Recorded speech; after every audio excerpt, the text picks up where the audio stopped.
Hey everyone, happy Black Friday. Hope you had a great Thanksgiving yesterday. You're all here with Nights with Ping for another impromptu show. We don't normally do a Friday night show, but I felt quite bad after missing yesterday's Thanksgiving show. The game just went way too late. I was still quite amped up from the game, and I was like, I don't think people need to see 49ers ping. I was like, that's not the type of person they need to see. So I decided it's probably not worth it. It's so late. I think we got off at like 4 o'clock my time, and it was that like 1:30 in the morning or 2 a.m. or something. So quite late. But I'm happy to be here tonight. We're going to talk about what happened on Oxygen today. They did their Pike County documentary. Joseph Scott Morgan was in it. Very great to see him in it. Lorigo Cowboy says, congrats on your 49ers. Yes, thank you. That was a great uh, conference victory. I really am happy about beating the Seahawks. And I know the Cowboys won yesterday as well. So, did they play yesterday? They normally play on Thanksgiving. Hey, how's it going, everyone? Yeah, I know see people talking about Pike County. I hope you watched it on Oxygen. It was on about 3 hours ago. If you're on the West Coast right now, it starts airing in about 13 minutes. So if you have Oxygen on the West Coast, I think it premieres in about 13 minutes, which if you should go watch it. It's really well done, and a lot of things I'd forgotten about that case. I really had, and it really gave me a refresher. And some things I didn't know. Such an intertwining case. We're going to talk about it, but first I want to say hello to people in the chat. Kazati, hey Kazati, she made it. She's here. Thanks for being here, Kaza. Shad Hunter is here. The trademarked floating head man is here. Sean is here. Hey Sean, how are you? Thank you for your support. I appreciate it, mate. Um, Kathy Lynch is here. Hey, Kathy Lynch. I saw your message yesterday, but we didn't end up doing a live. Um, who else is here? Let me scroll through my list of people's. Woos is here. Hey, Woos. Kathy Lynch. I said Kathy. Two Broke is here. Hey, Two Broke. Good to have you. Sienna is here. My friend Sienna, Laura G, Laurie Go Cowboys, Marlene Clausen, Terry Queer is here. Tina is here. Hey, Tina. Mel Mack, my friend Mel Mack is here. Algo1 is here. Candy Williams. And all right, we'll get started. If I missed anyone, I'm sorry. I do love you all, but we'll get there. What is Two Broke saying? Oh, so if you want to watch Oxygen, they do have a free-to-air live channel now. I don't know if it'll work in certain places, but I can find the link for you. Hold on.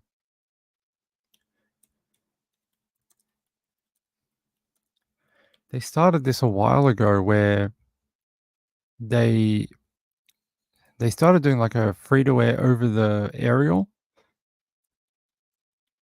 channel instead of pay TV. It's actually on their website here. I'll post it in chat. So if you want to have a crack at this, apparently if you just rescan your channels, if it is available in your area, it'll pop up on your channel list and you'll be able to watch for free. I posted the link in chat for you. So if anyone wants to have a go at trying to get Oxygen for free, that would be pretty cool. Or if you're like me, where it says geographic restriction, it doesn't like Australians. All right, let's talk about Pike County for a little bit. I mean, I think that's what, if you were watching that documentary, it's probably all you want to talk about right now. This, to me, says it all. It really does. I won't sign custody papers ever. It won't happen. They'll have to kill me first. That was from Hannah May Roden, and she was one of the people that was targeted to be killed. One of the most distressing things I heard in the evidence and the um, documentary was the the person who killed her actually, after she was shot, her body fell off the bed while she was nursing her 4-day old baby that she'd just given birth to. And the killer put her back up on the bed and put the baby back onto her breast to continue feeding the baby because he said that he was worried that the baby would starve. It might take time for the bodies to be discovered. So you just killed the mom and like annihilated her with a gun. And then you're like, oh, let me think about the baby. What kind of twisted kind of freaking thought pattern is that? I mean, and if you delve deep into this case, it's a case of paranoia, you know, jealousy, distrust, and it's custody battles in a way, but it's just more about jealousy. And it seems like for the most part, one side of the family wanted complete control of how the children born into the family were raised, and they wanted to live under their house basically with their rules. And every time they were out of sight, it caused like paranoia, accusations of sexual assault. uh, it's really, really weird. We're gonna go through some of it, but uh, Marlon Clausen said, "This is like the mob, no killing women and children." Yeah, but they killed the mom, right? So it doesn't really match because she is a woman. So they killed the woman, but saved the baby. Doesn't really make a lot of sense. And it is weird because we do know that the killer who killed the mom of that baby, she had moved on with another man and had fallen pregnant to another guy. That's the baby she'd just had 4 days earlier. You would think if he was so worked up about her moving on and, things like that, he would have killed them both, really, because they sort of do that in the wild too, don't they? Other animals, when they know that the female has had babies with, like, another male, they'll often kill the children that are not theirs. So, if you wanted to get down to a biological primal level, so we'll get into it. Let me set this up a bit better. I was watching a thing. What was I watching? It was a thing on monkeys. Like the monkeys that are in India that run across the rooftops and that. Apparently, they will often attack other females. Males will kill their children and then impregnate the female with their own, children, and then wipe out the other family. Apparently, it's quite common. Hey, Melmac, how are you? All right, let's get this. And where's my camera? Maybe I've had too many pumpkin pie lattes. No, I don't have any pumpkin pie lattes. Hey, how's it going, everyone? Good to see you. Where's my hand? Here it is. Hey, where's my hand? I'm the armless guy. Look, no arm. All right, that's enough silliness tonight, Ping. Nonalana says, I just can't. This is too much. It's a horrible case. I feel very sad that someone felt the need to brutalize an entire other family just over control. That's all it was. It was control of a situation, control of, I don't know, everything basically. But if you haven't watched it, I would suggest you go and watch it. It's really well done. Joseph's on there. There's a few other people. Angeline is on there. I hope I'm saying the right name right. But she covered it day in, day out for Court TV. They showed a lot of this. They showed like this photo came up quite a few times in the documentary where they were saying they raised chickens since they were like, kids. They had all these chicken coops everywhere because they were raising and selling chicken. I know it's a bit of a random thing, but they did. These are just some photos. I don't think there's anything graphic in here really. They're just showing you the spread of like the different properties and where some of these cameras are, trail cameras and surveillance videos all across this long patch of area. All right. I'm trying to find a picture I can leave it on that's not distressing. We'll just leave it there. There we go.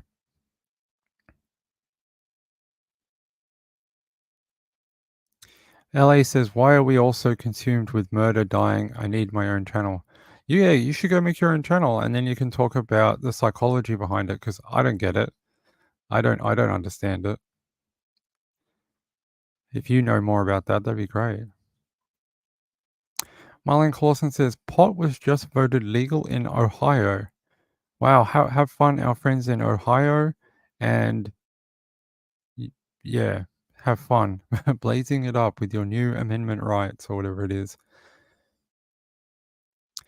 Yeah, Mel Max says the Pike County is awful, but Joe Scott Morgan is on there. He's not on there a ton. I don't know if he comes into it. There's episode 3 airing tomorrow night.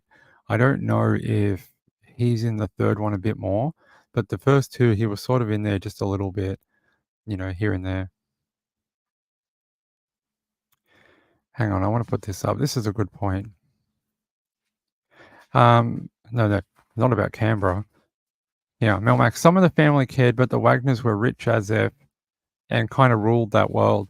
Yeah, I you see in the documentary that they do have some family members who seemed like they were truly shocked at what had taken place, and that they really couldn't believe it.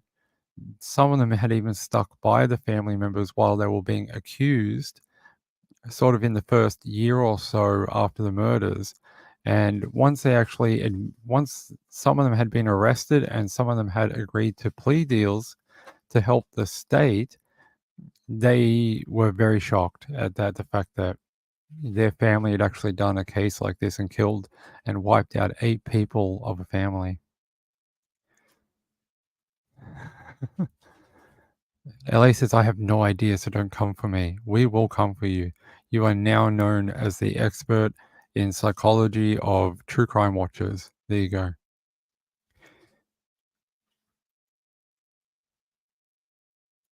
So they said that the Wagner family was supposed to be estimated net worth of around $4 million, which apparently in that county was considered like basically billionaires. That county doesn't have a ton of money apparently. So if you've got 4 million, you're probably in the 99.9 percentile of richest people in the county. Like you're the 1% or the 0.1% basically. Apparently it's yeah, there's not a ton of money around there. They were quite wealthy.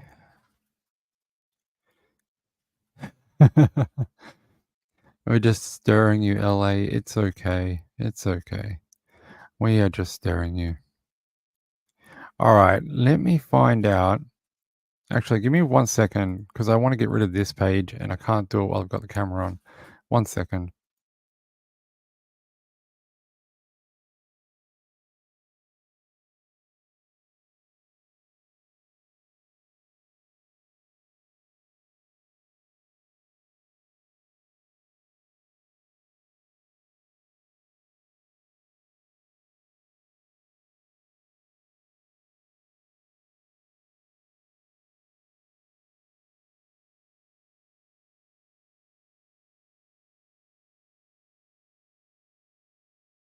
All right, there we go. So that's who I was referring to, Anjanette. She was on with Insightful One and Trish on Web Sleuths about 2 months ago. They had her on as a guest. She did a great job. She's a big part of the documentary, but here I'll read you the little blurb. So we'll read this before we talk a bit more. It says former WKRC TV reporter Anjanette Levy looks at the 2016 murders of 8 members of the Roden family in Pike County. The Oxygen Channel will devote 3 hours this weekend to the 2006 Roden family murders in Pike County. It says Anjanette, who left WKRC in 2020 to become a correspondent and host for Law and Crime Networks, you would have all seen her before, reports the Pike County Murders, a Family Massacre, which premieres 8 p.m. Friday, November 24th, with back-to-back 1-hour episodes. The documentary concludes at 9 p.m. Saturday, November 25th, so tomorrow night is the final episode. It says George Wagner the fourth was convicted of killing 8 members of the Roden family in 2022. He was sentenced to life in prison without parole in December 2022. Oxygen, now branded Oxygen True Crime, is part of, that channel, whatever. Uh, yeah, so the first 2 we watched tonight were Bound by Blood and Raised to Kill. They sort of went through different steps. This was sort of uh, discovery of the crime scene and then what were the next steps immediately afterwards. This was more about the investigation into the family, episode 2, and I'm guessing episode 3 is gonna be about the court case because that's sort of what they were gearing up to at the end of the episode. They were, they were just starting to get into, like, oh, the plea deals had been signed, like, one of them had pled guilty, and you'll find out tomorrow night, like, what happened at court. So that'll be episode 3, I'm guessing. So it's called Power and Control. We'll find out what happened. Um, One of the reasons to justify the killings was apparently one the grandmother of the granddaughter, she accused the mother of not supervising her daughter while she was in her care. She wouldn't supervise her enough, that she was worried that she would be sexually abused while in her mother's care. And I was like, really? Is that a real thought that someone had? That a mother would do that? I mean, we've all heard it. I know we've heard cases where children have been in their care, but from everything that everyone said, the mom was very attentive to her daughter, like, very protective, loved her, and, she just had the new baby too. I mean, I don't know. They tried to say, and then one of the things in the court case, they said, "Why didn't they, if you had thoughts that she was being either sexually molested or was going to be sexually molested, why didn't you take it to a doctor to be examined? Or why did you not document this and take it to Child Protective Services and go through the courts and do it the right way?" And she's like, "Oh, well, we don't trust the courts." And then the guy shot back at her and said, "You went through the courts for a different custody hearing, and the court seemed good enough for you at that time." So it seems like they just painted the world how they wanted to see it to justify their actions. I just want to run through the people in the family because there's like a million of them. It's the Wagner family. Hold on.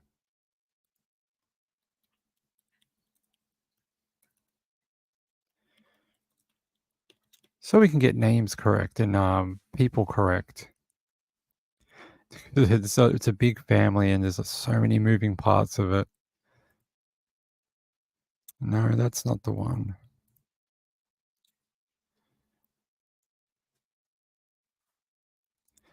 I probably should have thought about this before I jumped on.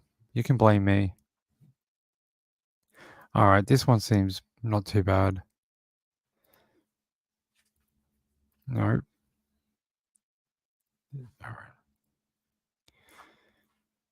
All right. There we go.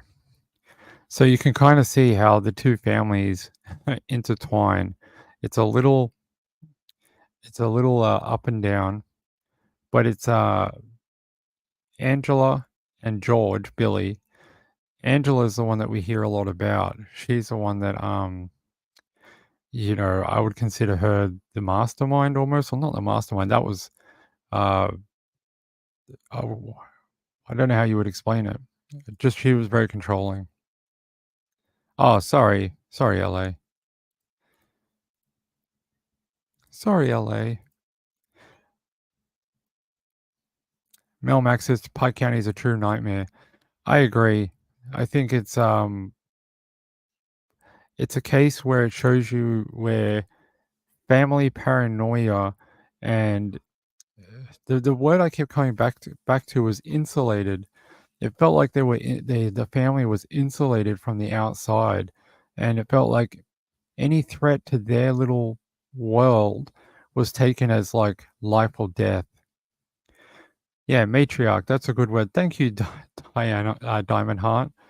That's a good word, matriarch. That's a good one. Yeah. So every time I was watching it today, the word I kept coming back to was, it was just them against the world. That's what it felt like, especially with the way it was explained. Um, Deprivation. Juicy Jules says, "Ping, you working lots for Web Sleuths?"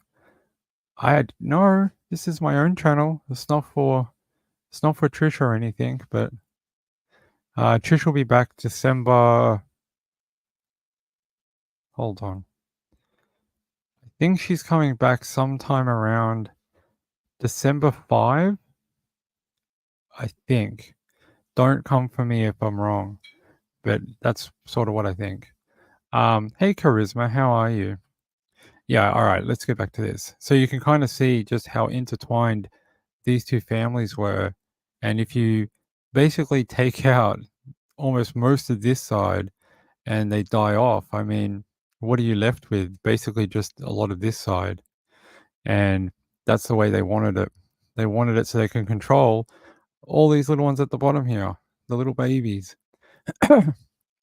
They wanted any type of control over the next generation. Hey, Fluffy Muffin. Hey, Kelly in Texas. Good to see you too. Um,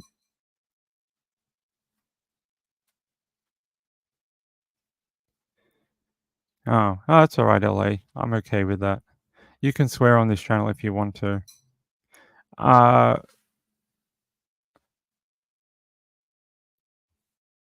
have no idea. Juicy Drill says, good healing, LA. She has chronic insomnia. That's terrible. Fluffy Muffin says, miss Trisha, but also loves Ping channel. Thank you. It's very kind. The cat, Juicy Drill says, where's the cat? I don't know. He's not here right now. I think he's eating his breakfast. All right. Let's see if I can find you someone better to explain the family circle than me because I suck at it. Let's find someone. Let's see if I can find a quick video for you.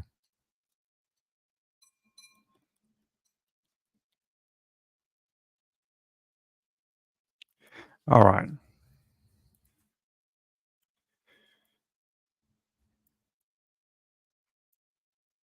All right. Maybe this one will do.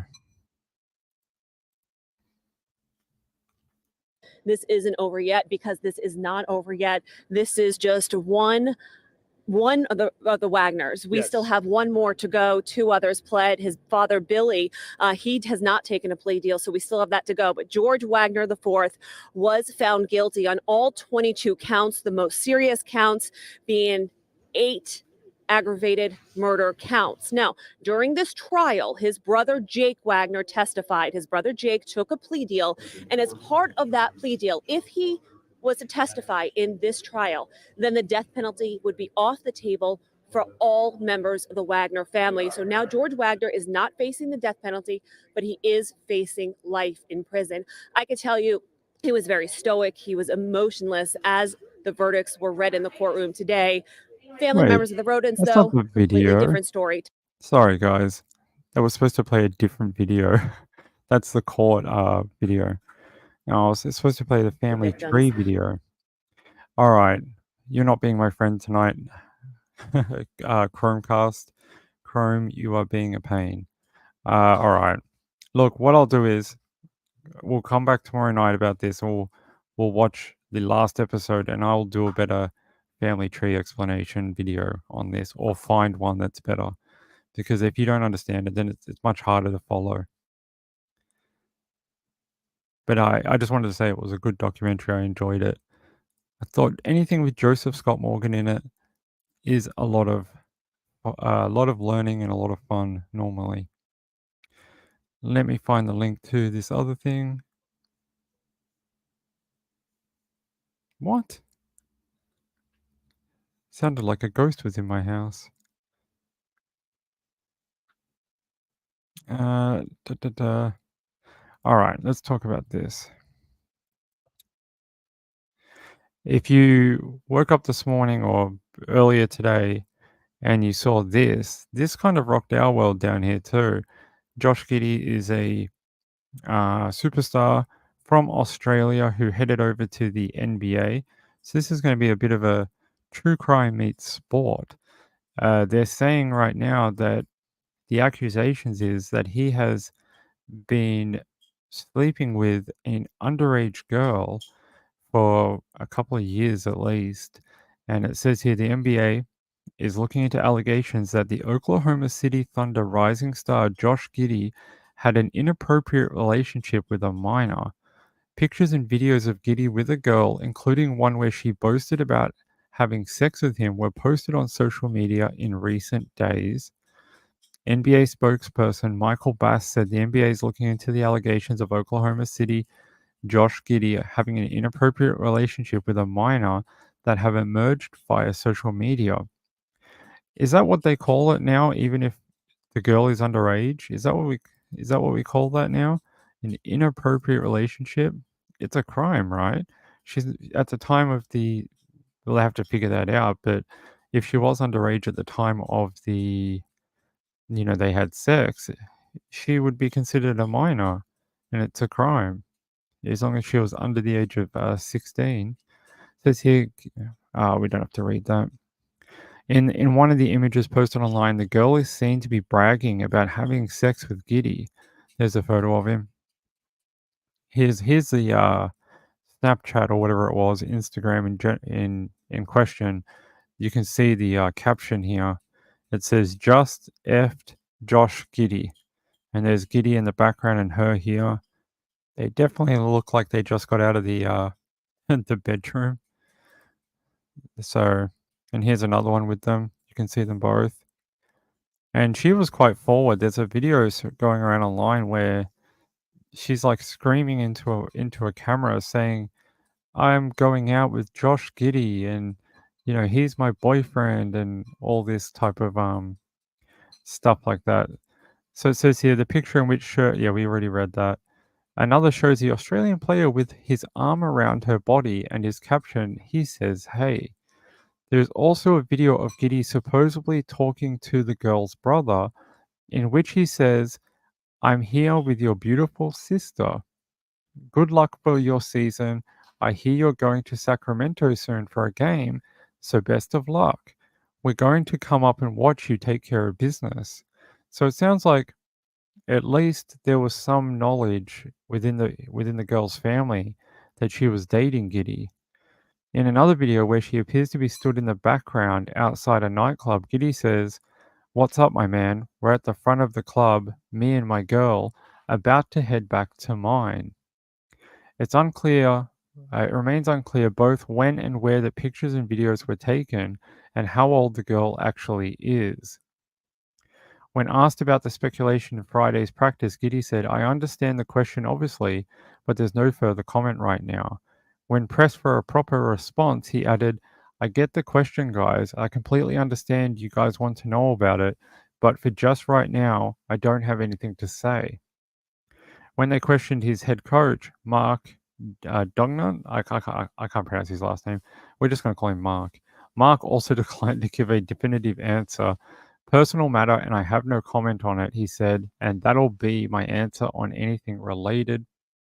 The age of consent in Oklahoma is 16 years old. Uh, some of the information I read before we came on tonight suggested that they had been dating for at least a couple of years possibly when she was around 15 years of age, and he was, I think they're saying 17. So there was an age gap there. I don't know if Oklahoma has that rule where if they're within 2 years of each other, so if one is 15, one is 17, that it's okay. I know in some places that is a rule. So I don't know. I don't know what the laws under Oklahoma particularly are, but it didn't seem like either of them were trying to hide it. Not just her. I mean, not just him. Her as well. She was the one making Snapchats and talking about it and yelling into cameras.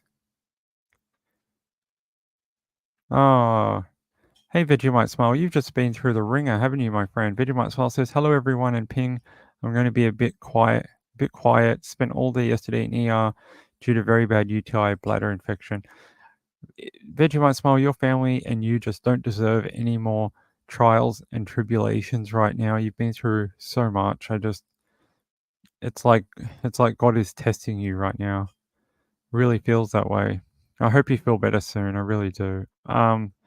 Yeah, this could be for someone who's so talented early in their career, like Josh Giddy, to have this kind of stuff come out is one silly if he doesn't understand that he's going to be a huge profile star and he has to watch what he does and who he hangs out with and who he dates.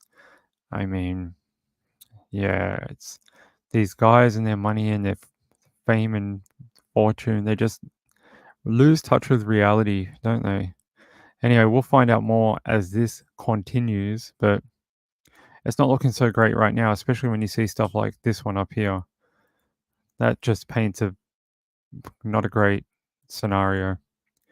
We'll see what happens. It is the NBA. Stuff like this does get, thrown under the rug. All right, let's get to our next story. I wanted to cover that because that's going to be huge news if it is proven that she was underage at the time. And the other story is, if you were following true crime about, what was it, about 10 years ago, you would have remembered Reva Steenkamp when she was murdered. Well, her killer and her ex-partner, Oscar Pistorius, is freed on parole. He didn't serve that huge amount of time. I consider it pretty small considering the crime he committed. He was freed to be freed. Apparently, they're going to free him, I think, in January. Says here, former Paralympic champion Oscar is set to be freed from jail on parole nearly 11 years after murdering his girlfriend, Reva Steenkamp. He shot her multiple times through a bathroom door on Valentine's Day in 2013, claiming he mistook her for a burglar at their home.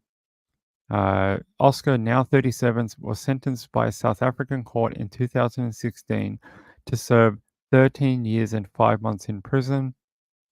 The parole board has set his release date for the 5th of January 2024. Once released, he will be monitored by authorities until his sentence officially expires, just like all other parolees. If he wants to move house or get a job during that time, he'll have to notify his parole officer.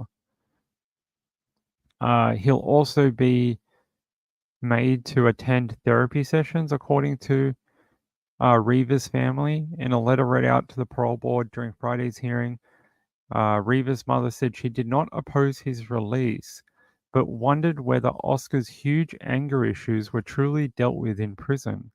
She added that she would be concerned for the safety of any woman who now comes into contact with him. June Steenkamp chose not to attend the parole hearing, saying, "I simply cannot muster the energy to face him again at this stage." I mean, she was so strong to go through the trial and be there to, be her daughter's face, image, and voice. And I don't think she needed to be there for a parole hearing. She'd done too much already and has had too much taken from her and her family, like, by this point. So, apparently she has forgiven him and, like, doesn't really matter, doesn't really care if he gets released on parole, just would like to see his anger issues continue to be dealt with outside of prison. Says here, her husband and Reva's father, Barry, died earlier this year. She said the strain on both of them had been immense. My dear Barry left this world utterly devastated by the thought that he had failed to protect his daughter. I've no doubt that he died of a broken heart. Barry Steenkamp had met Oscar face to face last year as part of the rehabilitation process. Mrs. Steenkamp says that while she does not believe her daughter's killer has shown remorse, she has nonetheless decided to forgive him. Long ago, as I knew most certainly that I would not be able to survive if I had to cling on to anger. Apparently, he had once before applied for parole, but his parole bid collapsed in March because he had not completed the minimum detention period. That was later ruled a mistake by South Africa's Constitutional Court, leading to a new parole hearing, which is how we get here today. Under South African law, all offenders are entitled to be considered for parole once they have served half of their total sentence. There's a photo of Reva. Should remember the victim in all this, not the perpetrator. She's the one that's no longer with us in this world. And she was a very beautiful woman. She was doing all sorts of like TV and modeling stuff and had quite a career for such a young woman. I think if you followed this case back in 2013, one of the most brutal things I think I saw was the bathroom door. and you just saw how much violence was inflicted through that door, and she was sitting on the toilet at the time, had no idea that those bullets were coming for her. I mean, the criticism against Oscar was, why didn't you yell out and be like, "Who's in there?" or, you know, "Where's my girlfriend?" It seems so obvious, right? And that's why a lot of people think he did it deliberately. Penguin says he was definitely shooting her, in my opinion. It sounds that way. None of his explanations about that night make any sense. If a burglar got in, how did he get into the freaking bathroom? How did he get into the freaking ensuite? It doesn't make a lot of sense. And if he was shooting at her, then he should be in prison for much longer. I mean, he got off on a pretty good deal considering he's going to be, what, 47 when he gets out? What did it say up here? 47 or 43? Ping's dyslexia is getting to him. 37, not even 47, 37 years old. He's 2 years younger than me. And he's already murdered someone, done the sentence, and got out. What does that tell you? I mean, at the end of the day, whatever the evidence, whatever the sentence, he murdered her. It doesn't matter if there was a burglar, a Pink Panther, a Teletubby, whatever he thought it was, a giant caramello koala. I don't care. He murdered that woman. It's the end of the story. And it's sad that these are the only photos we'll have left of her in this world. And that's heartbreaking for her family. It says here, Steenkamp was 3 months into her relationship with Pistorius when he fired 4 shots with a pistol through the door of a toilet cubicle at his home in the early hours of the 14th of February 2013. She died almost instantly. He was convicted of her murder in 2015 at the Supreme Court of Appeal, having initially been convicted of the lesser offense of culpable homicide. Not homicide, that's where you kill hummus. That's a different crime. That's a snack-based crime. Says here, Oscar's lower legs were amputated when he was less than 1 year old. He subsequently relied on prosthetics and became a world-renowned athlete known as the Blade Runner. Yeah, he won a bunch of gold medals at the Paralympics, especially, I think here. He also competed against non-disabled athletes at the London 2012 Olympics. The murder of Reva was just 6 months later, and the subsequent trials dominated headlines around the world. Yeah, it's very sad. It feels a bit soon to come to the end of this story. It doesn't even feel like that long ago.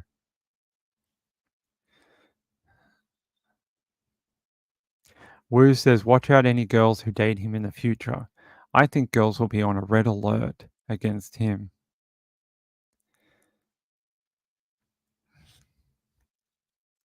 What did, oh, hey, Trisha's here. Trish says, I love you, Ping. You made me laugh out loud, which I have not done in days. Yeah, It's homicide. It's a snack-based crime. Got to be careful with your wording. It's one of those things when you're reading out of a article. All right. Anyways, I think I hope we remember Reva for herself, if that makes sense, and not him. The more we remember the perpetrator, the less I think everyone remembers the victim, and the victim becomes just a side story to the actual killer. We hype these killers up and they become interesting to us, but she had a life too, and um, she was the victim. So this is interesting. Ex-officer Derek Chauvin, convicted in George Floyd's killing, stabbed in prison, AP sources say. There he is. I think we all watched this trial when it happened. Derek Chauvin, the former Minneapolis police officer convicted of murdering George Floyd, was stabbed by another inmate and seriously injured Friday at a federal prison in Arizona. It says here the attack happened at the Federal Correction Institute, Tucson, a medium security prison that had been plagued by security lapses and staffing shortages. Security lapses, is that like where you let a llama in instead of an inmate, or is that where like an inmate escapes from the prison? I need more uh, clarity on what a security lapses are. It says here the person was not authorized to discuss publicly the details of the attack and spoke to AP on the condition of anonymity. The Bureau of Prisons confirmed that an incarcerated person was assaulted at FCI Tucson around 12:30 p.m. local time.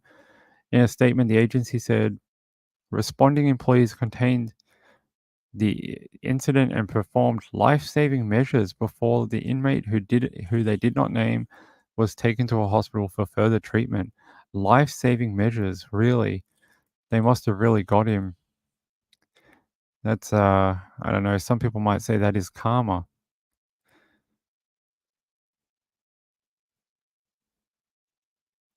Candy Williams says it's not keeping an eye on the inmates. Okay.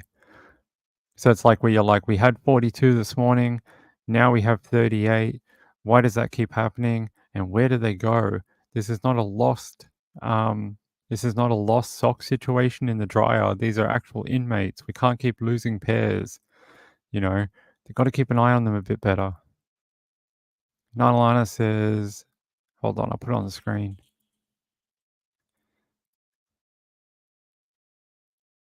Nanalana says she's on some medication to help her illness. That's very sad. Hope you're feeling better soon, Nanalana. And Nanalana says, we miss you, Trisha, and Insightful One. Yes.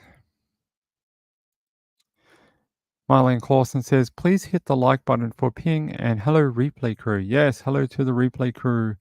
I hope you are having a great Black Friday, buying lots of cool things. She does that, Insightful One. Insightful One says, Trisha's following me. She does that. You watch, next time you'll be in like a Whole Foods somewhere. You'll turn around, she'll be there with a monkey, one she just stole, and you'll have to deal with it. She'll be like, I need your help, Insightful One. I just stole this monkey. All right, let's get to our next story. That is very interesting, though. I hope we'll get an update about what his condition is, whether he survives. Derek Chauvin, let's see. Do we have an update? No, I don't really have an update. He didn't die because we would have heard about that.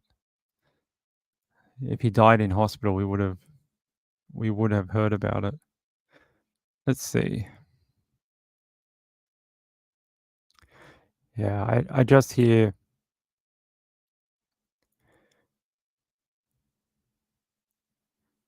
Yeah, no update yet. Just that he's been stabbed.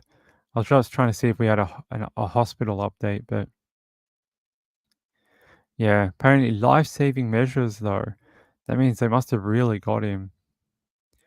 They must have really taken their own form of justice, apparently. All right, let's get the next story. Where is this link? Here.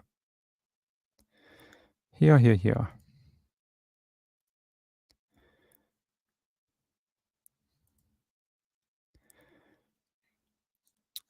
10-year-old Nebraska boy shot and killed on Thanksgiving.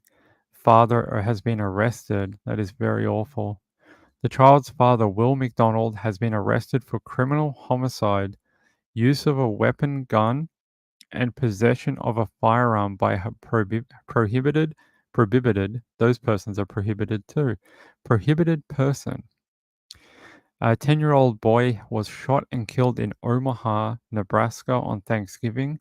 His father has been arrested on Thursday night. Police arrived at the scene of the shooting just after 11:30 p.m.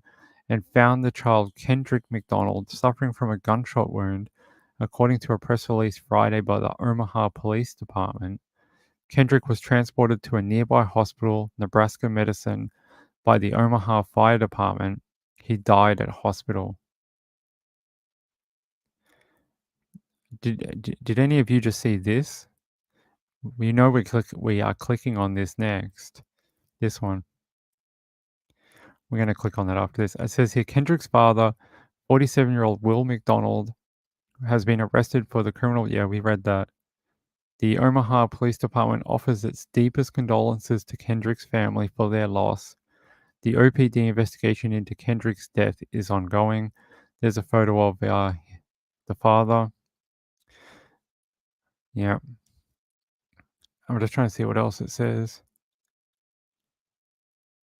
According to the Omaha World Herald, investigators are not sure what happened yet, but the shooting may have occurred while a car alarm sounded near the McDonald's home.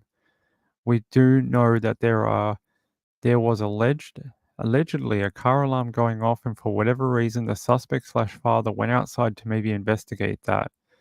We're not 100% on that, but we are receiving information that a car alarm was going off. As to exactly what transpired and the why of it, we're still trying to piece together through our investigation. That's very sad. A kid should be enjoying leftovers and turkey and that type of stuff today, and toys and Black Friday, not lying in a morgue. It's horrible. Sorry, I had to click this because I've not heard this. Woman obsessed with true crime who killed stranger out of curiosity sentenced to life in prison. 23-year-old Jung Yu Young found the victim after contacting 54 people who were mostly women on a tutoring app. There's her. Says here, a young true crime obsessed woman who killed and dismembered a female tutor out of curiosity will spend the rest of her life behind bars, a judge has ruled. 23-year-old Jung Yu Young was sentenced to life in prison on Friday in South Korea, according to the BBC. Yu Young was arrested in June in connection with the premeditated murder of a female tutor she met online. Reported at the time, police said that she created an elaborate plan to meet the woman and kill her to see what it was like. She was found to have premeditated the crime driven by a desire to kill someone after she became obsessed with murder from TV programs and books. What? According to the outlet, investigators said that she posed as a mother on the tutoring app who was searching for someone to teach her daughter English. She found the victim after contacting 54 people who were mostly women on the app. She arrived at the woman's home posing as a young student dressed in a school uniform. After entering the victim's residence, she stabbed her victim multiple times, then went to a supermarket where she purchased bins and bleach before returning to the residence where she dismembered her. According to the BBC, she then took a taxi to dispose of some of the body parts in the woods, and then the driver alerted police of her suspicious behavior after partial body parts were discovered in the woods while additional body parts were found at her home. Oh my god. Police were also said her browsing history showed that she searched how to kill and ways to get rid of a body in the months leading up to the murder. It's very interesting to hear crimes like this out of places like Korea. We hear about America, the UK, Australia, but not so much out of places like South Korea or, um, Japan, Asian countries, or even some Middle Eastern countries. It's not as common that I've read about. I'm sure it happens, but this is really interesting that true crime fixation also happens over there, driving people to kill. Yeah, the fact that she actually dismembered them, it wasn't enough to kill her. She actually wanted to become the butcher too and chop up her victim. I think that's the hardest bit.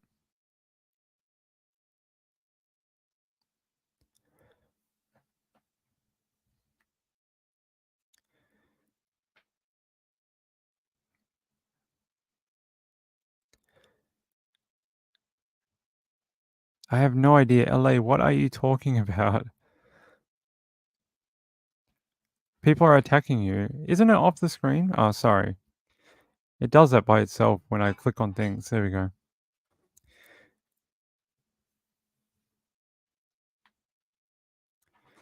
Why are people attacking you? Oh, they're saying you look like Jodi Arias. I don't know if you should take that as a compliment or a or like an insult.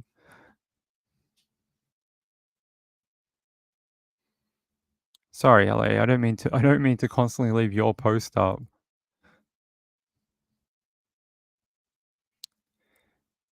LA didn't shoot anything ugly. Where?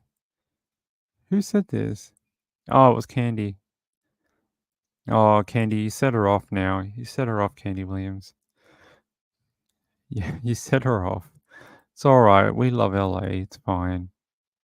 Everyone calm down. There's no Jodi Arias in the chat. She's in a prison in Arizona. She is not here. She's painting artworks and selling them for some reason.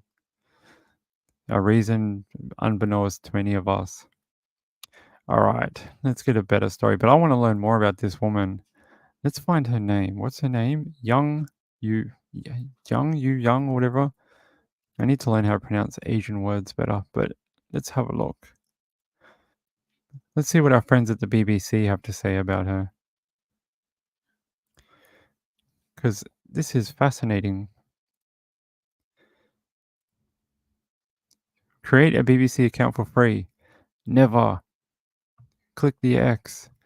It says here, South Korean court has given a life sentence to a true crime fan who told police she murdered the stranger out of curiosity.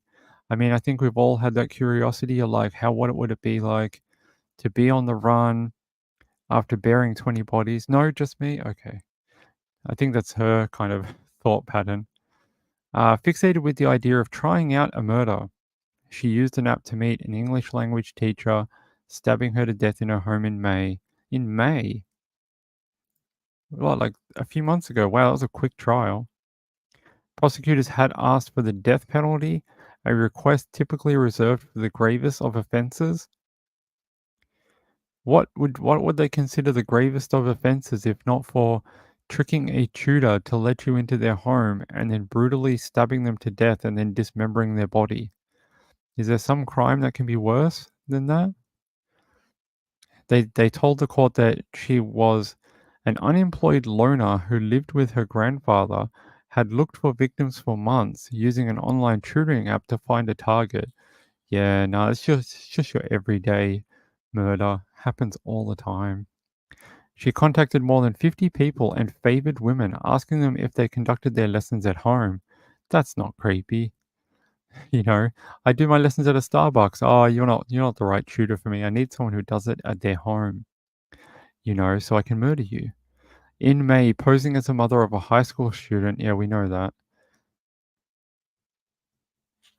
I think it's creepy that she dressed up in a school uniform. Like, do people in South Korea, are they like sort of identified by what they wear? So if you're not wearing a school uniform, you can't be a student of some sort? They're like, "Whoa, she wasn't wearing a school uniform, so therefore she obviously wasn't a student." Bloody spam calls. After the teacher let her in, she attacked her, stabbing her more than 100 times, continuing the frenzied attack even after the victim had died. She then dismembered the woman's body, took a taxi ride to dump some of the remains in remote parkland near a river north of Busan. She was arrested after the taxi driver tipped off police about a customer who had dumped a blood-soaked suitcase in the woods. That taxi driver must have been like, "Don't look at the suitcase. Don't look at the suitcase. If I don't look at the suitcase, she might not kill me, and we might just get out of here. Just pretend you didn't see it. Just look straight ahead. We're just dropping someone off in the woods. It's all good." That poor taxi driver. He must have been like absolutely frightened at the time. Police said Young's online browsing history showed she had researched for months how to kill and how to get rid of the body. But she was also careless, police said, and took no effort to avoid CCTV cameras, which captured her entering and leaving the Tudors' home several times. She didn't watch enough true crime. She didn't watch enough American true crime. I mean, that's the first thing they tell you in like forensic files. They're like the person, skillfully somehow got around the CCTV cameras, so we had to go to other means to identify the the killer or the victim. It's like every episode is like that on forensic. On Friday, a sentencing judge in the Busan District Court said the killing had spread fear in society that one can become a victim for no reason, incited a general distrust among the community. Young, who confessed to the crime in June, pleaded for a more lenient sentence, saying she had suffered hallucinations and other mental disorders at the time. No proof given though, like you didn't see a psychologist, no, there's no paperwork to go along with this, just that, I was seeing leprechauns and I had other mental disorders of nondescript, you know, nondescript anything, just many of them. I was suffering from them all. Please give me a lower sentence. It says here, but the court rejected her arguments as the crime had been carefully planned and carried out. It is difficult to accept her claim of mental and physical disorder. Well done, the court. I believe that. They noted that her statements to police had frequently changed. Initially, she said that she had only moved the body after someone else killed the woman. What, like a deer? Like when you hit a deer, and then you're like, "Oh, I don't want to move that. It's so big," and then you just leave it there. And then someone else comes along and they can't get their car, so they have to move it. Similar situation? No. So you came across a dead woman at the Tudor's house, and you're like, "Well, I should move it. It's a dead person." I don't think so. In the end, she confessed that her interest in committing a murder had been piqued by crime shows and TV programs. While South Korea retains the death penalty, it has not been carried out on an execution since 1997. They're going to make a TV show about this. 100%. Where is Lifetime when we need them? Lifetime is going to produce a TV show on this like next week.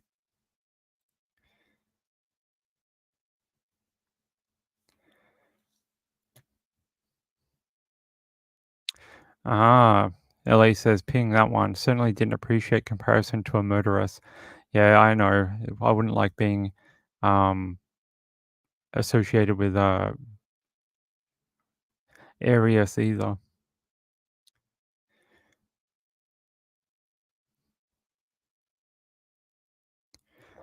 Hold on.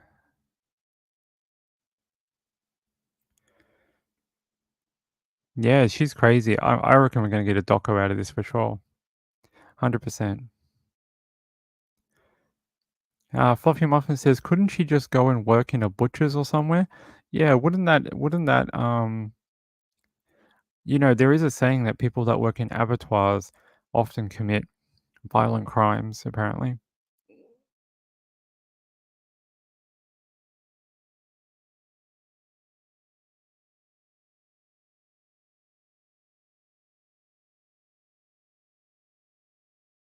Sorry, had like a sneezing attack. What the hell? Let's go back.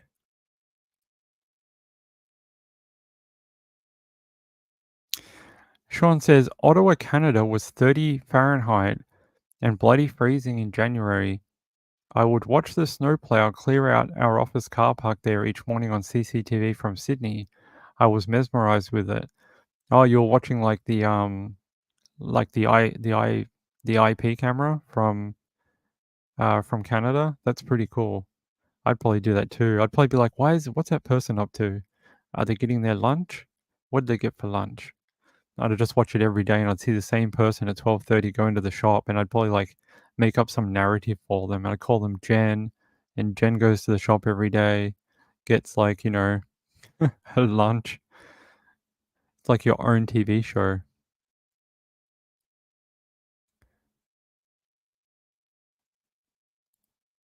Ah, yeah, it sounds like you had a fun job. We'll have to get you on here one time, Sean, and you can tell me about your work with not TV, CCTV cameras. Hold on, let me check the time. All right. Give me 1 second and we'll talk about our next story.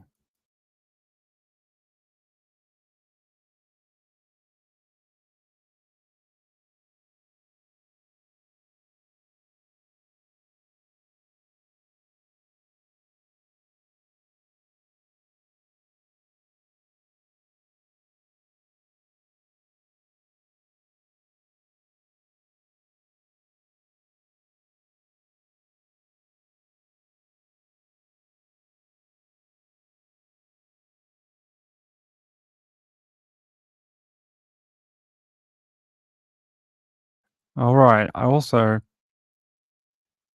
got a email from my friend JDR last night. JDR sent through a holiday donation.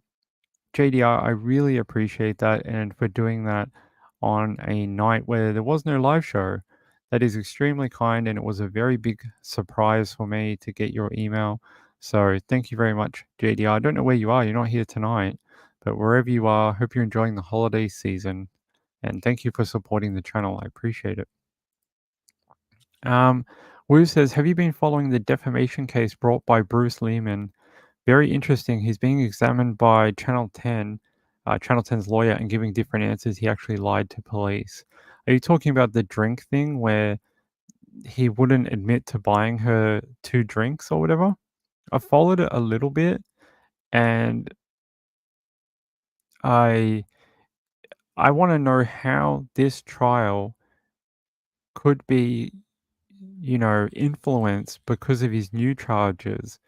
He was just charged, well, not charged, he was disclosed as the guy in Toowoomba as, a person facing a sexual case up there now after he allegedly didn't sexually assault, Brittany in Canberra, and I find that a very weird chain of events. Is the one in Queensland sort of like an opportunistic lawsuit or crime kind of thing because they know that he was already cast under a shadow in Canberra? Did this woman try it on in Queensland? Or is this like a actual thing, like a pattern? He's actually presenting a pattern that he can't be trusted with women.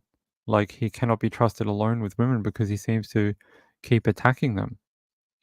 So I am very interested to see how these two trials play out against each other and what are the repercussions for Bruce depending on the outcomes of either one. Now, if you don't know who we're talking about, yeah, his name is Bruce Lehrman.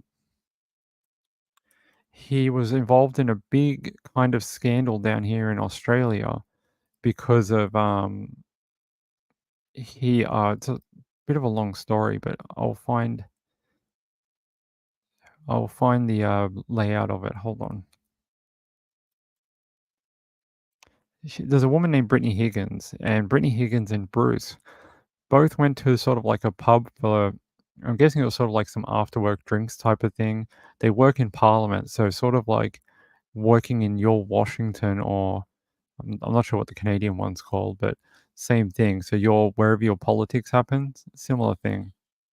And they went back to Parliament House, which is sort of like where all the political stuff happens in Australia. And they went back to a room, supposedly, and Brittany Higgins says that she was sexually assaulted at the time and left half naked on a couch, and then she was sort of walked in on at some point by a security where they found her half naked lying on the couch. Bruce Lehman denied all this. It went to court a while ago. There was a court case that ended up collapsing because a juror brought in outside information. I think it was based on statistics for lying about sexual assaults, like bringing false cases against men or something like that. And a security guard found it, and the case collapsed. They chose not to continue because of mental health to Brittany Higgins. And now we found out that the same guy has been accused of more sexual assault cases in Queensland in another state. So now apparently Bruce is having a lawsuit against some of the news publications out here in Australia because they called him a rapist and stuff like that, and he wants because of the court case collapsing, he's saying, "Well, you said all that stuff way too early before my case had even gone through the courts. Therefore, it's defamation," and they're bringing a bunch of defamation lawsuits. And but during this defamation lawsuit, then he got charged with the crimes in Queensland, and it's sort of weird how these two things might play out together, depending on how they go.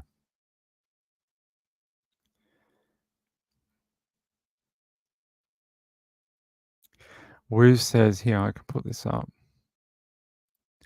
Wu says that is one, but the other is that he liked about whiskey being in the senator's office. Right. He lied about going back there because he needed paperwork or something. Because you're not supposed to be in Parliament House after hours. Once they're done for the day, you're supposed to leave, and that's it. Hey, the Thoris, how are you? It's great to see you. I hope you had a great Thanksgiving, the Thoris. Are you feeling any better? Let me know if you're feeling any better. And is that is that is that your puppy that just died? Is that the one in your photo? Is that Mickey? Hey, Sean.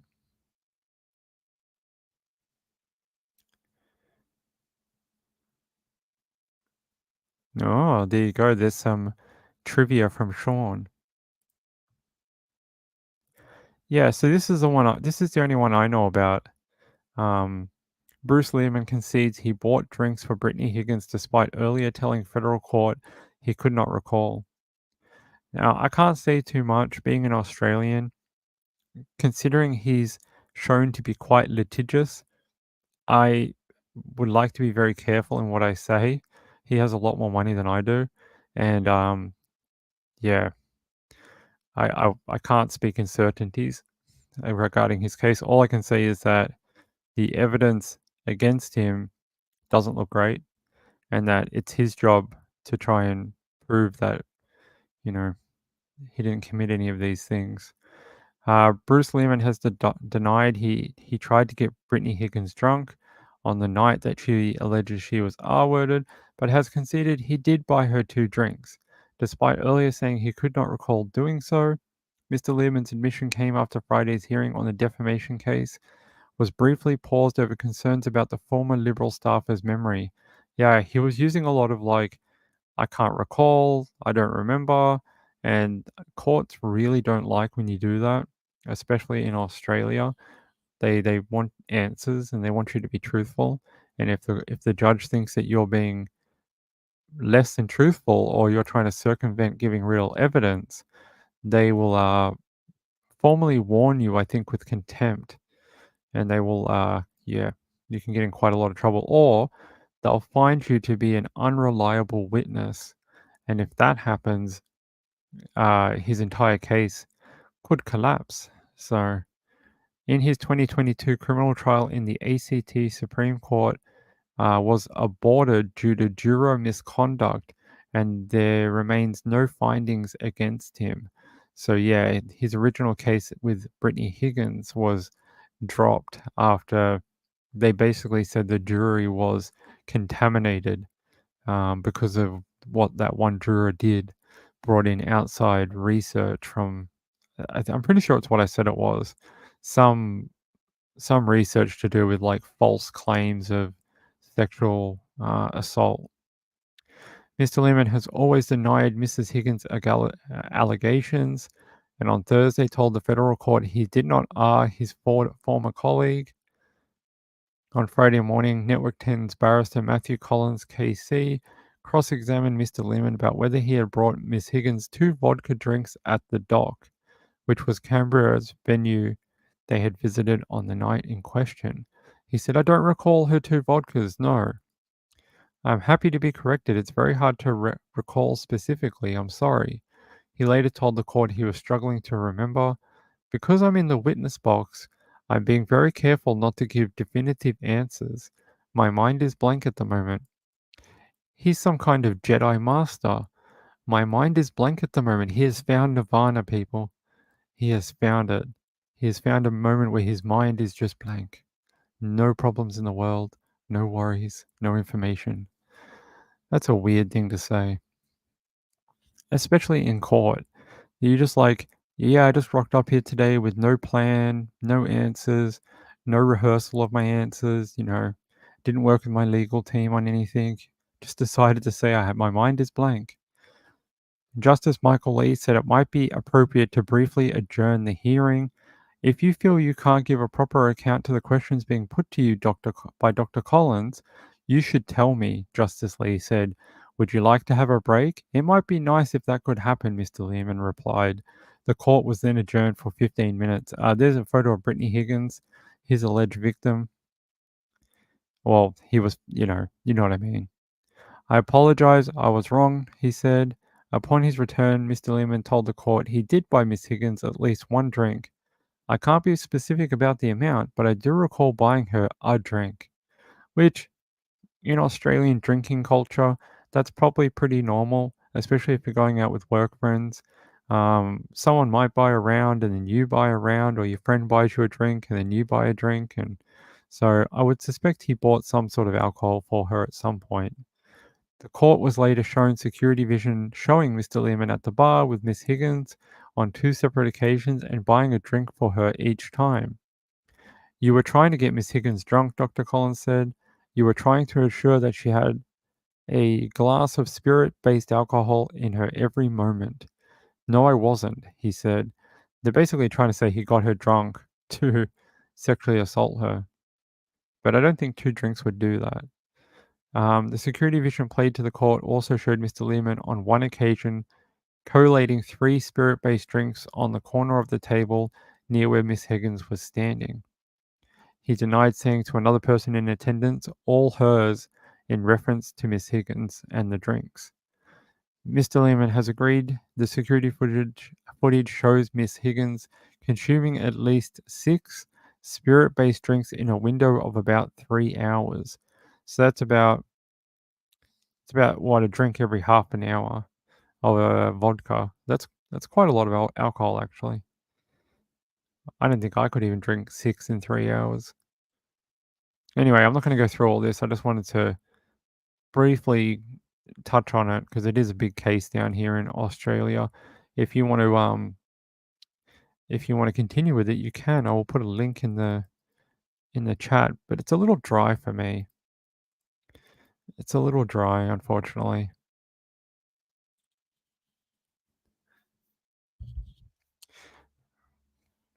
Wu says he didn't testify in his R trial in Canberra, but now he is testifying and can't answer questions. Yeah, of course he didn't testify in his trial originally because it would go against him, but I don't know. Now it's about money. If he wins this case, he'll get damages against the newspapers. It's in his best interest to testify, isn't it? So he's always just looking out for number one. Kim68 says, I don't believe her. There's a lot of people who don't believe Brittany. There's a lot of people. There's a lot of people who think they're both incorrect. There's a lot of people who think that he's not right and she's not right, and that it's possible they had a drunken night together, and then because they both had other things and reasons to cover it up, and who knows? I don't even know what the truth is about it, to be honest. Kim68 says she knew what she was getting into, possibly. I don't even know who's telling the truth these days with Brittany Higgins and Bruce Lehman.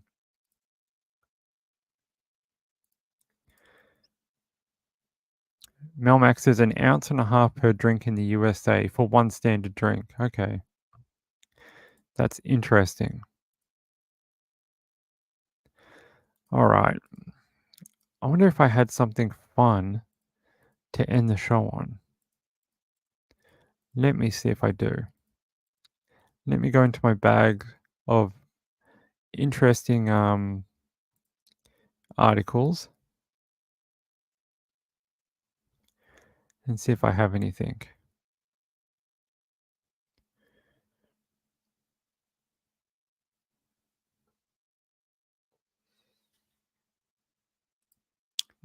I didn't see this. Hold on.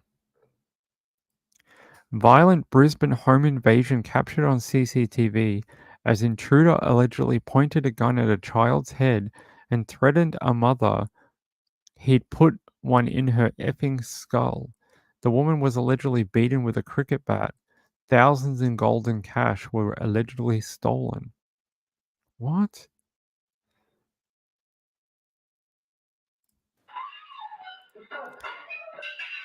Screams of terror as a violent gang flees a South Maclean home. Inside, a couple, parents of 5 children, were robbed and beaten. The Al-Shamari 4 hooded thugs broke in. The group took keys to 2 cars.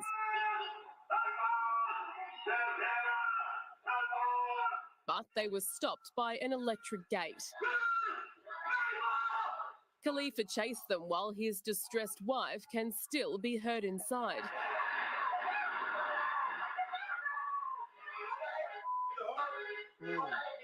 But they got away.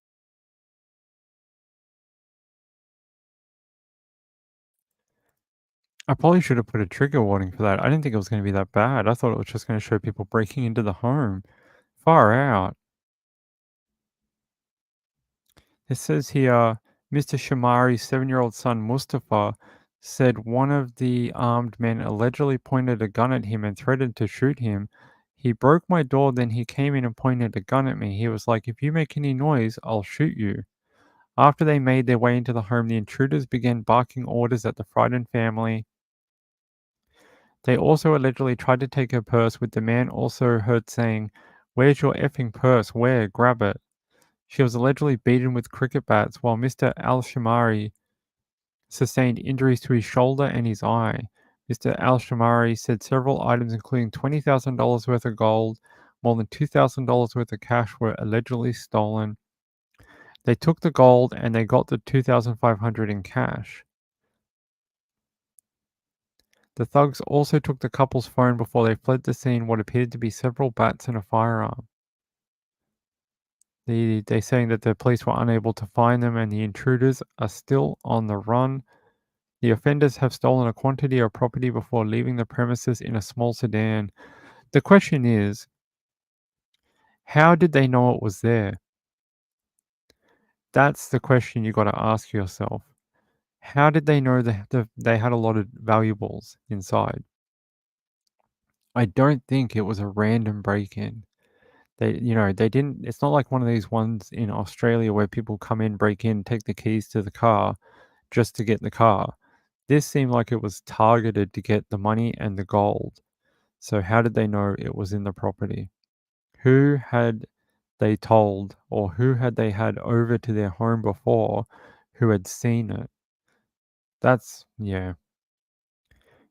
They must have known it was there because they wouldn't risk doing this. And they were quick too. They were in and out very, very quickly.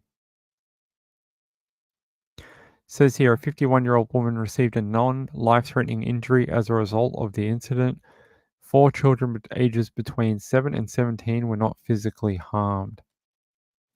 They're saying anyone who witnessed it or has any information can call Crime Stoppers. There you go. Just after 9 p.m. on Thursday, not even that late. A lot of these tend to happen after midnight when people have settled for the night. So intruders tend to have the the surprise on their side. They can react quicker. The Thor says those poor people having to go through that home invasion, yeah, it would have been very frightening for them and the children for sure. Oh, did I miss what the Thor said?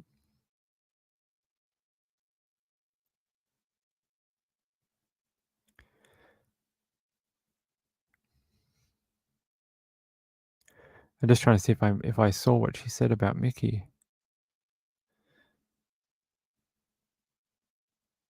Oh, she said yes, that is Mickey in her profile picture. Oh, okay, cool. She looks like she's young and healthy in that photo. It's like a really great photo of her. You guys can see there. There's Mickey, the Thoris's dog. Unfortunately, she passed away recently.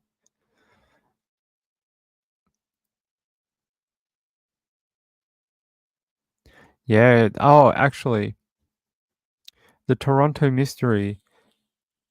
The day after I did that show, I don't know if I told you, I actually watched that documentary called Billionaire Murders, and that documentary paints it in a completely different light to what we read about, and we might have to do a part 2 because that book, there's a book and a documentary, they're both by the same guy.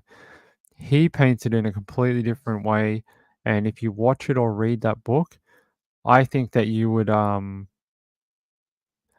be able to come up with a pretty clear idea of who committed the murders. When you read a lot of it online, it doesn't paint it in that way, but when you watch the documentary, you understand why it doesn't. There's a reason why they don't. And yeah, we might have to do a part 2 on it. On Nancy Nung or Nung or whatever her name is, I haven't seen anything. I've got it on my trigger list, but I have not seen anything.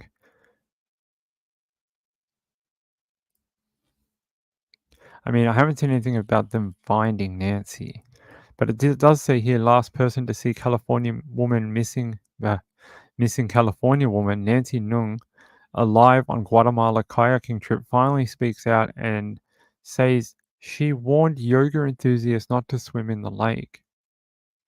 Christina Blazek came forward for the first time publicly after accusations of her remaining silent following the mysterious disappearance. See if it has anything new. She's already spoken out once before. This is old. I'm sure we read this. Yeah, this is old.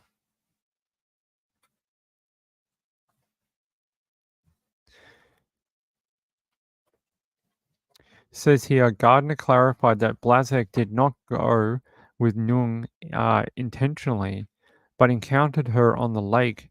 During their interaction, Nung expressed a desire to swim, despite Blazek warning her about the rough conditions. My client did not go anywhere with her. They happened upon each other on the lake.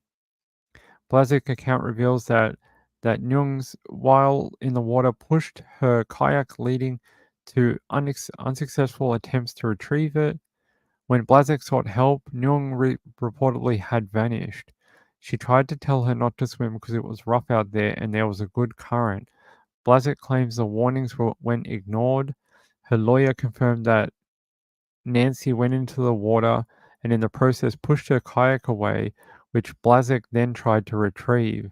She kept one leg in the kayak and one leg on the other kayak and then tried to get her back into it and got close to her, and then apparently she lost the kayak again and she turned around to go back to get the kayak, and when she turned back around, Nancy was gone. I mean, sure, I could see that. But I guess this could all be a tragic accident. If it is, I mean, that's very horrible.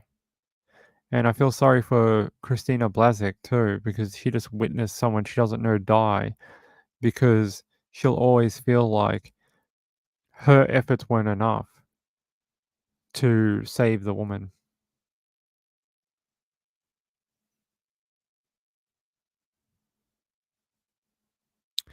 Mel Mac. Ping, quick question about the mushroom lady. Does Australia wait so long in court for preliminary hearings? Erin isn't coming up to court until May 2024. The reason that her case, Erin Patterson, is not coming back until May 2024 is because the police asked for a long adjournment to go through new evidence that they got in the raid on her property. So they want to have that time to go through electronic evidence, which they said is copious amounts of gigabytes and gigabytes, and they need that extra time before they come back and basically present their case to the judge to go to trial. They have to show the judge that they have enough evidence and enough um, of basically the storyline filled in to convince the judge that the charges will succeed in court, and that Aaron Patterson deserves to stand trial. So that's why we're coming back next year, May 2024. So no, not normally. They don't normally go for that long. Normally you'll get a initial hearing or preliminary hearing about 8 weeks after they have their like first court visit. It's normally about 8 weeks, but this one's about 12 or 15 weeks. It's quite a while away.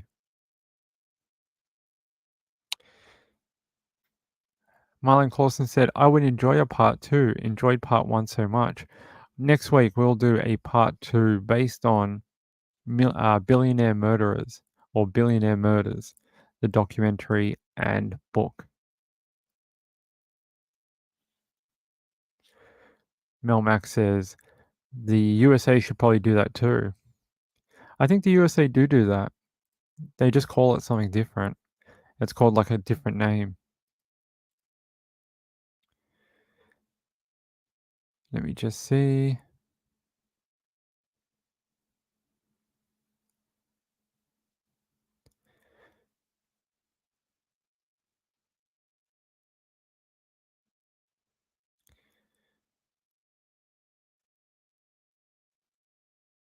I'm sorry to hear, the Thoris, that you're still not doing very well with the grief of Mickey's death. I just hope that you're getting better. That's all.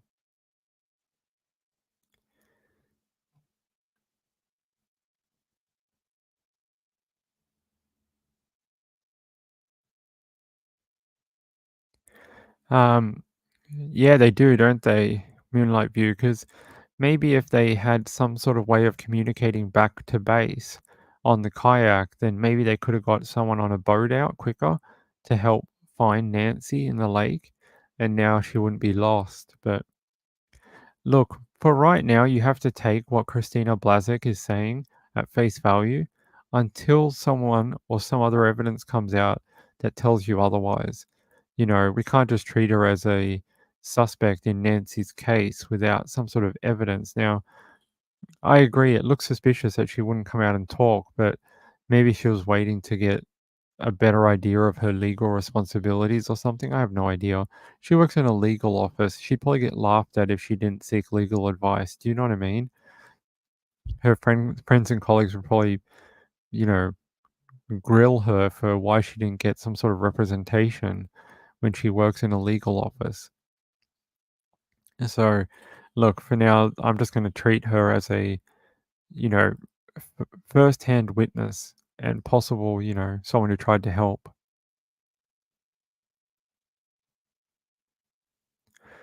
LA says the Canadian courts are not even close to having court TV or law and crime, and I feel like they want to start. Australia too. We have nothing that's even close to court TV or law and crime. Nothing. We still get like the news in the 60s, like, you know, at the end of the day where they'd have a dude outside court and they'd be like, "Hey, I'm from Channel 9 and you know, I'm reporting on the big case of the banana deaths or something." And they're like, "Oh, and that was the update for court today." That's all we get here. That's all. Thanks, Kazati. I appreciate it. Yes, LA, you need a business plan. You need to get it going and you'll be rich. Rich. Rich beyond belief. You'll have your own court TV Canadian edition. All right, guys. I really appreciate everyone coming out tonight so late. I really wanted to make up for last night. I felt terrible, but it just got so late in the day that it wasn't worth it. And yeah, I felt bad, but you know, I try and do the best I can, and I try and put on as many shows as I can per week. If I can put on 5, I'll do 5. If I can do 6, I'll do 6. If I can do 7, I'll do 7. I've done shows where I've done 2 in one day before when there's been good information that we need to cover. So, you know, just know that even if I miss a day, I'll be back and I'll do as many as I can throughout the week. Um, Yes, Mel Max says, wow, didn't know that Ping explains much about Aaron Patterson too. Yeah, it's quite limited here. That's why I want to go to the Supreme Court next year when when her case goes to trial, because I think it'd be great to cover it for this channel on the ground and actually get the updates as they're coming through. We could do live streams outside of court. I think that would be a lot of fun.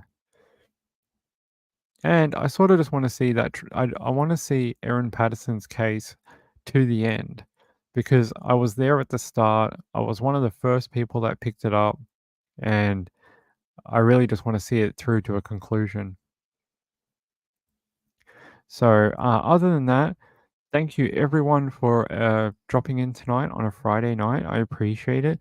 Go and watch that documentary. We're going to come back to tomorrow night or Sunday night, and we're going to do a bigger breakdown of that case. I wasn't going to do it tonight. I was just going to tell you about the documentary, but we got a little stuck. So I will do a better job of either finding a video which explains the family tree a little bit better, or I will make my own little slideshow for it because if you don't understand the family tree, it gets a little confusing of who did what and who said this and where this went wrong and who went over here. So, but I love you all. Have a great Black Friday.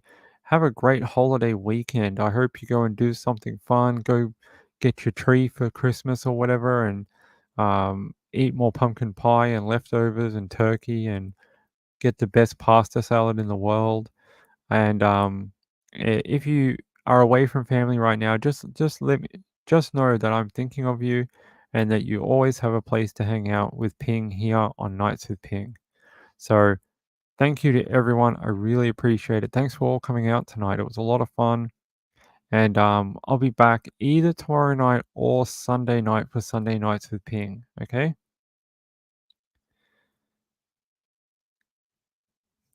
Penguin, I fully agree. I 100% agree. I do. The behavior was weird. All right, everyone. Peace out. Peace out. This way. This way. Peace out. See you later. Love you all. Good night. Have fun. And I'll see you again soon.